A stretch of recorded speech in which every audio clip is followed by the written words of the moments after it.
In this lecture, we're going to learn about the protected access specifier you can use in your C++ class.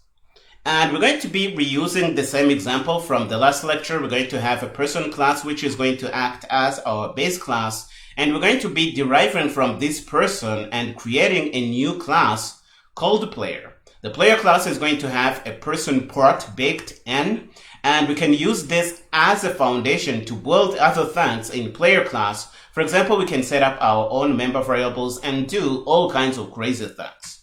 And this is the setup we used in the last lecture. We set up a person class and our members were private, as you saw here. But in the last lecture, we saw that private member variables are not going to be accessible and usable from derived classes that do public inheritance. And sometimes we want members from the base class to at least be accessible and usable from a derived class, but still be inaccessible from the outside. And we can achieve this using the protected access specifier. So for example, we can change the access specifier of our member variables from private to protected. And at the moment we do this, we will be able to access, for example, read from and write into these member variables from derived classes. So for example, we will be able to modify these guys from a constructor of the derived class. And we saw that that was impossible from the last lecture, but still we want to be able to use these from the outside of our derived class, which is person here. So we're going to still do public inheritance like from the last lecture.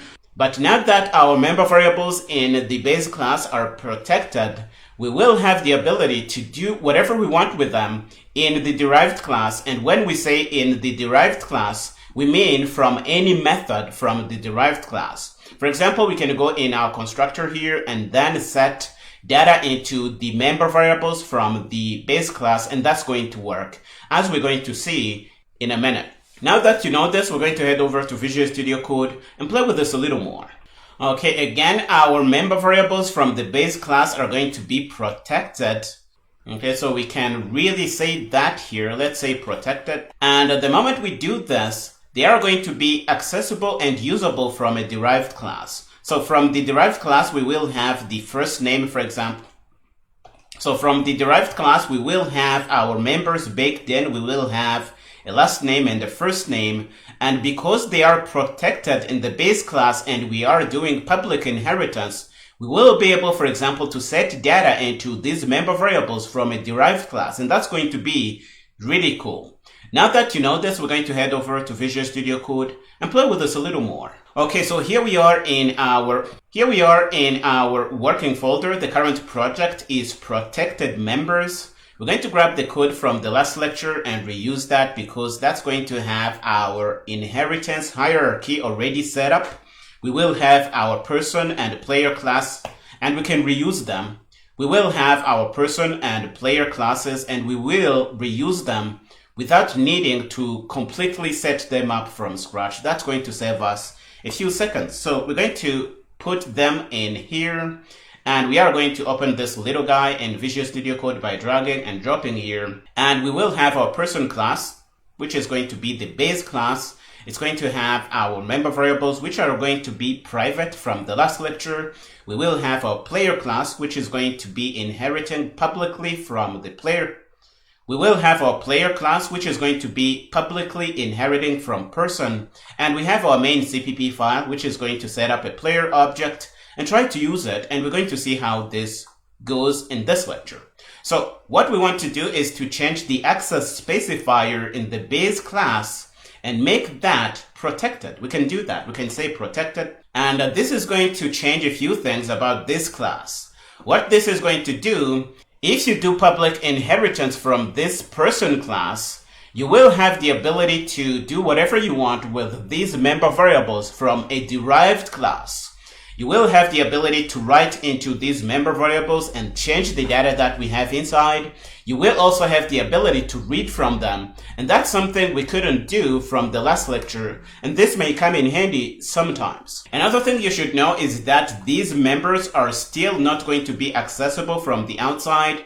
So from the standpoint of the main function, for example here, they are going to behave as if they are private because they won't be accessible from the outside. They will only be accessible and modifiable from derived classes that do public inheritance. This is really important to understand. Now that we have this, we can really do all kinds of crazy things. For example, we can go in our constructor of player and comment what wasn't working from the last lecture, and this is going to work now. So let's uncomment this. And we're going to see that the squiggly lines are going to go away. And if we build a player object using this constructor, we're going to see that we're going to have Jon Snow in, even if we don't set using the setters from the base class. So we can take these out. And if we print information about this player, we're going to see the game to be basketball. And the names are going to be Jon Snow because we are setting up this in the constructor of player. That's no longer going to be the data we get from the constructor of a person object, which was here in the base class. Let's try to build and run this program so that you can really see this. I just used Clang here, but it is also going to work. No big deal here. The build is going to be good. We can clear and bring up a PowerShell window we can use to run this program. We're going to say rooster, and you're going to see that player is going to be having the information. The game is going to be basketball. The names are going to be Jon Snow, and we are setting this data from a derived class. And we have the ability to do this because these members are now protected in the base class, so they are accessible and usable from a derived class. Now that we have this ability, we can really change how our class, at least the derived class, works. We're going to change it to have 2 more parameters, and we're going to pass the first name and the last name and pass this data back into the base class by setting the data in the body of the constructor. This is going to work. So let's add our parameters. We're going to say std string view, and this is going to be first name param, and we're going to put in another one which is going to also be a string view parameter, and it's going to be last name param. We can say that, and we're going to hop over in our implementation. Let's grab what we just added because we will need to put that in our CPP file. We are going to go in player.cpp, and we're going to add this data. We're going to put that here. We can close the left sidebar to have some more breathing room. And then we're going to not do an initializer list here because this is really going to be useless. We are changing data in the body anyway. So what we can do is say game param or game, and we're going to say game param. I am really sorry. I am not following the same convention for the naming of my member variables, but we can change this later. So let's say first name, we are going to pass in first name param. And for the last name, we're going to say last name param. And that's going to do. Now we have the ability to go in the main CPP file and create player objects and specify the first name and the last name.